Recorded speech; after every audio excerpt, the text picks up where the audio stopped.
Hi అండి. ఈరోజు మన వీడియో వచ్చి సింపుల్గా ఇంట్లో పూజగా కొట్టుకున్న కొబ్బరి అనేది మిగిలిపోద్ది, అది ఊరకు పడేయలేము. అలాగే సింపుల్గా అండ్ టేస్టీగా ఈరోజైతే కొబ్బరి లడ్డు చేసుకుందాము. అయితే ఒక కొబ్బరి చిప్ప తీసుకొని, నేను ఒక కొబ్బరి చిప్పే వాడుతున్నాను. సన్నగా ముక్కలు కోసుకొని మంచిగా మిక్సీ జార్లో వేసుకొని మెత్తగా పొడి అయితే చేసుకోండి. మీ దగ్గర ఇలాంటి తుడుము పట్టుకునేది ఉంటే అలాగనే తుడుము పట్టుకోండి. నా దగ్గర లేదు, అందుకే మిక్సీ పెట్టుకుంటున్నాను. ఇప్పుడు ఒక గిన్నె తీసుకొని దానికి అదనకుండా సింపుల్గా కొలుసుకోండి. తర్వాత గ్యాసు ముట్టించుకొని ఒక మందపాటి గిన్నె పెట్టుకొని దాంట్లో కొంచెం నెయ్యి, కొంచెం జీడిపప్పు, కొద్దిగా ఎండు ద్రాక్ష వేసుకొని మంచిగా కలదిప్పుకోండి. అవి దోరగా వచ్చిందాకా గ్యాసు సిమ్లో పెట్టుకొని వేయించుకోండి. ఇప్పుడు మనం కొలిచి పెట్టుకున్నాం కదా, ముందుగా అయితే కొబ్బరి తుడుము కూడా వేసుకొని మంచిగా మాడిపోకుండా సన్న సెగమైన వేయించుకోండి. వేయించుకున్న తర్వాత పక్కన పెట్టుకోండి.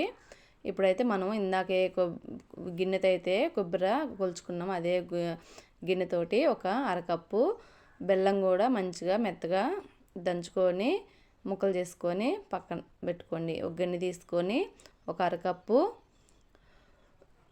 బెల్లానికి కొంచెం పావు కప్పు నీళ్ళు పోసుకొని మంచిగా లో ఫ్లేమ్లో పెట్టుకొని గ్యాసు మంచిగా కలబెట్టుకోండి.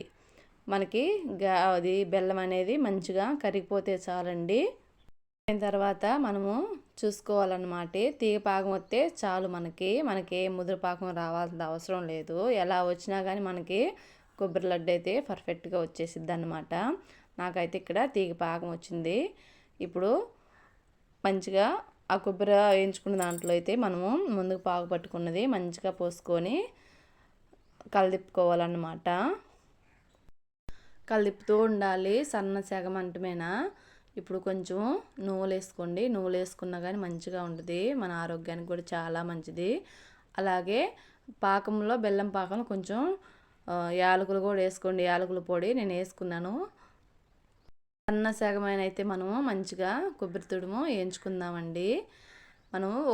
మనకి చేతితో పట్టుకొనైనా చూడవచ్చు, లేకపోతే మనకి చెంచా తీసుకొని అలా అంటే చాలు అన్నమాట. మనకు ముద్దాలు వస్తే గ్యాస్ ఆఫ్ చేసుకోవచ్చు మంచిగా.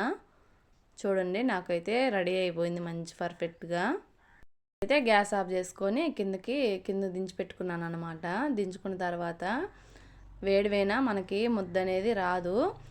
చల్లారిపోయే తర్వాత కొంచెం వేడిగా చల్లారిన తర్వాత మనకి మంచిగా అయితే చేతికి అనేది కొంచెం నెయ్యి రాసుకొని మంచిగా ఇలా ముద్దలు చేసి పెట్టుకుంటే చాలు. మన పిల్లలకి మనకి ఆరోగ్యకరమైన లడ్డు అయితే మంచిగా రెడీ అయిపోయింది. జ్యూసీగా భలే వచ్చిందన్నమాట.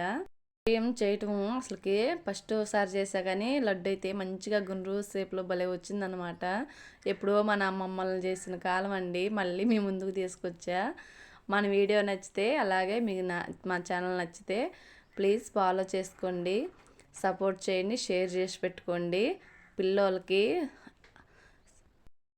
అలాంటివి ఏం పెట్టకుండా ఇలా పెట్టండి. పిల్లోలకి ఆరోగ్యానికి కూడా చాలా మంచిది. బాయ్ మరి.